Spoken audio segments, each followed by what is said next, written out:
Will Zenless Zone Zero survive, thrive, or will it just fail out completely? It will not only have to compete with its other games from HoYoverse like Genshin and Honkai Star Rail, but it will also have to compete with the freshly released Wuthering Waves, which is doing fantastic at the moment.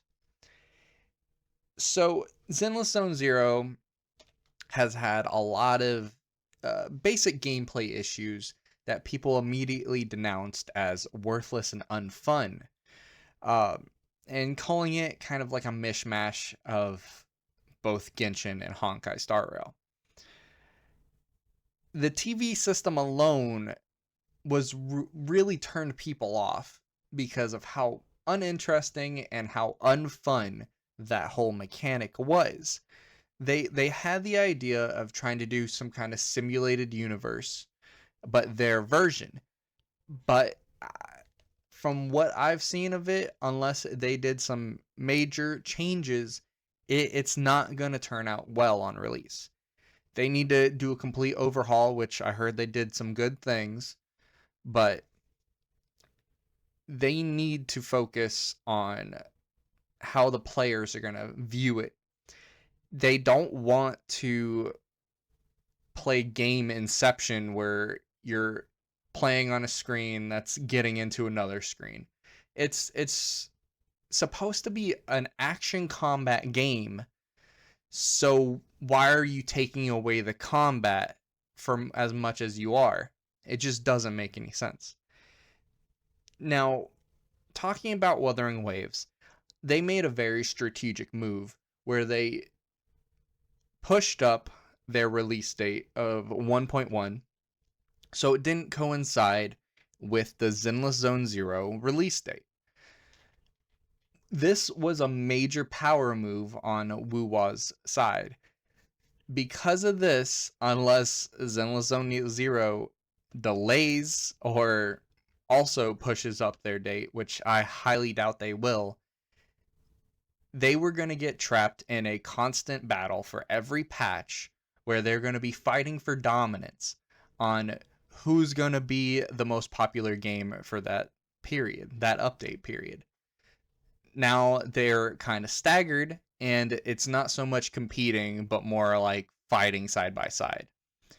They, it was a very big brain move.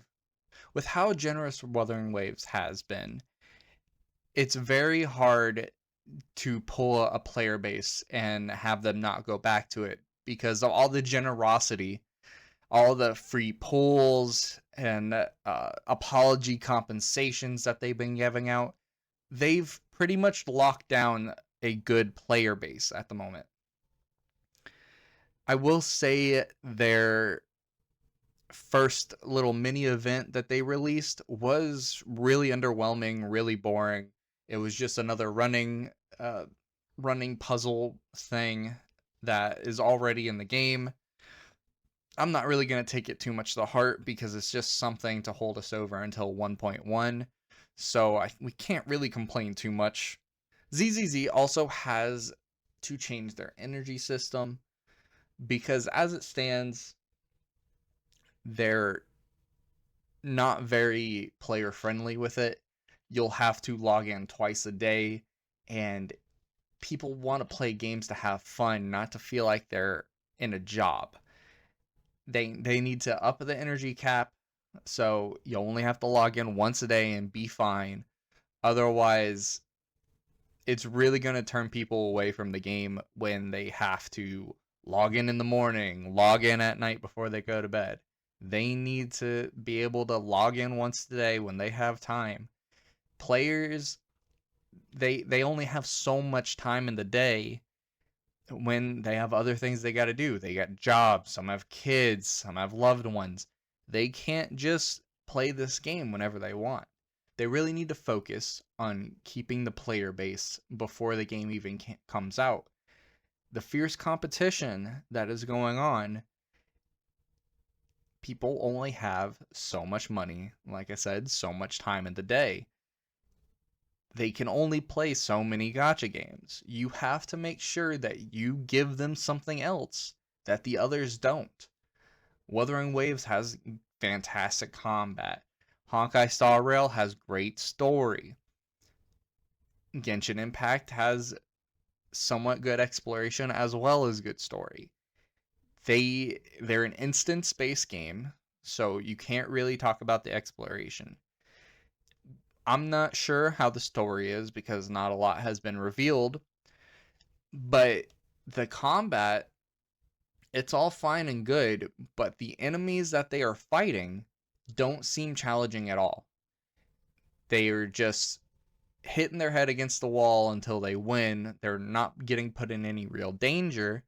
So unless they up the difficulty at least a little bit when they go further in the game, it's not going to do it for players. They don't want to mindlessly do things if they're going for a combat-based game. They want to be able to get challenged, at least to some degree, and at least in some game modes. I'm really looking forward to Zenless Zone Zero. I like the animations. They bring a lot to the table when it comes to animations. I like how they have comics when they tell certain parts of the story. And a lot of the characters are honestly awesome. They have a lot of flair to them, and I would really hope that Zenless can really make it through this, but right now, if they don't change the TV system for the better and the energy system, at the very least, those two things, they're going to have a hard time from the start. They need to get their head out of their ass and do what they need to do. And if honestly, if they fail, it just means I have more time to spend on Wuwa and HSR. I would like them to succeed, but right now they're kind of gimping themselves. So I want to thank you all for watching the video. Please give me a like and subscribe. And if you want, come follow me on Twitch. I stream there occasionally. Thank you all and have a great day. Peace.